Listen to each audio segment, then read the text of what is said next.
Hello everyone. So this episode was actually really surprising because I didn't expect any secrets to happen, but the last minute or so really threw me off, and there were things in there that was just, I have to discuss for you guys. But other than that, there's some things throughout the episode that I want to talk about and analyze. I'm going to be doing the cryptograms in another video because this one's going to be pretty long. So let's get right into this one. Alright, so I just want to say that I'm surprised that Disney was able to air this, and if you remember from watching the episode, the blood actually comes from the animals on the wall, and I'm really surprised this actually got on TV. I don't know how Alex Hirsch manages to get this so it gets past the censors like that. See the blood, but that usually doesn't happen. That's really weird. I just think it's really cool that they actually got away with that. Alright, now I want you guys to look at this. You remember when Dipper got turned to wood by the lumberjack ghost? So this actually looks really familiar to something I think we've all seen in season 2.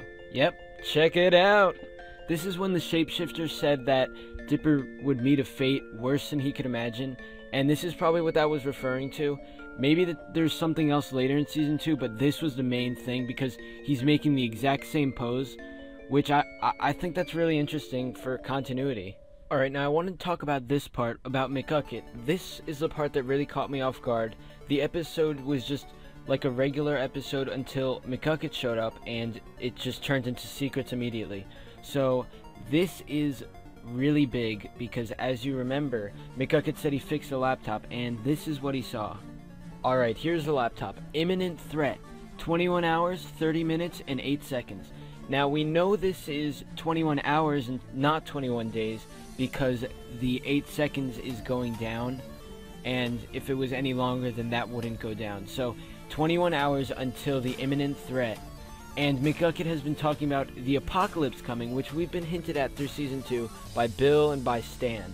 Oh boy, this is the apocalypse, everyone. So, I've been making theories, everyone's been making theories about the upcoming apocalypse in Gravity Falls.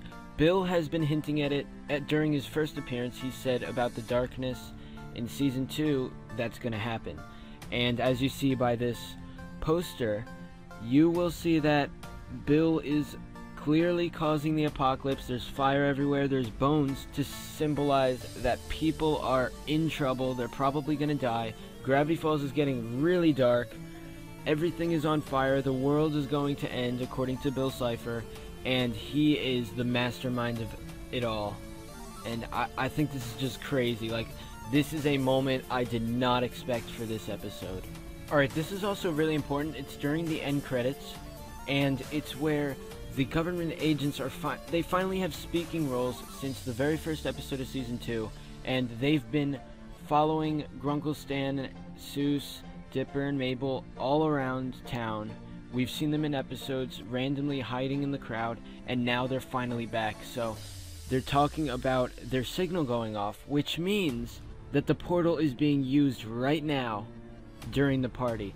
And now, I want to bring up a really interesting point that you guys can talk about in the comments. You probably have not thought about this, so get ready. This is the first time that Stan and Soos were not in an episode of Gravity Falls. This is really hard to believe, but it's also really suspicious because I need to bring up the point that the portal wasn't used during this time because the FBI agents said that their signal was going off again, which means that the portal is going on. And Grunkle Stan and Soos both weren't at the party. They weren't even mentioned in the episode. Since this is the first time that there's some kind of significance here. My theory is that Soos is actually working with Stan on the portal during this party when everybody else is out, and it would be perfect because Stan and Soos working together would make perfect sense. We haven't thought about it before, but it would make sense for the handyman knows more than you think. So Soos being a sidekick for Stan with the portal would be a really interesting thing. And yeah, that's my theory for this episode. I'm going to talk about the cryptograms in another video because this turned out so long, but I think this episode was pretty good. The ending was amazing. I want you guys to comment below, tell me your theories, all the secrets you've noticed that I may or may not have said in the video. Just discuss amongst yourselves. and I will see you guys next time.